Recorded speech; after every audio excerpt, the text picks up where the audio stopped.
How will I know if my beer has diacetyl? Do I really need to raise the temperature on my fermentation at the end for a diacetyl rest? Let's find out. Today we're going to look at diacetyl in beer.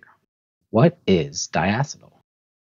Diacetyl is a member of a family of chemical compounds known as vicinal diketones, or VDKs, and are natural byproducts of fermentation.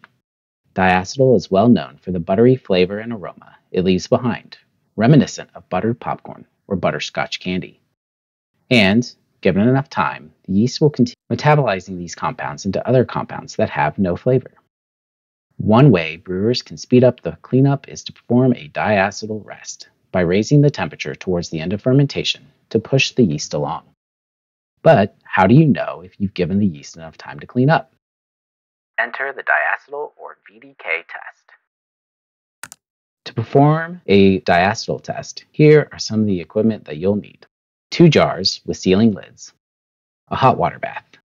Take a beer sample, approximately 100 milliliters or 3 ounces, and put it in one of the jars. Seal this jar. This will be your heated sample. Take a beer sample, approximately 100 milliliters or 3 ounces, and put it in the other jar. Seal this jar. This will be your unheated sample. Place the heated sample jar in a hot water bath for 15 minutes. Cool the heated sample to room temperature.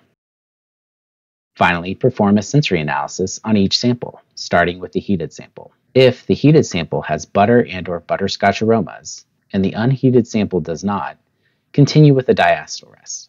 Retest the beer in a few days. If both the heated sample and unheated sample do not have butter and/or butterscotch aromas, the diacetyl rest can be considered complete, and you can proceed to bottling or kegging.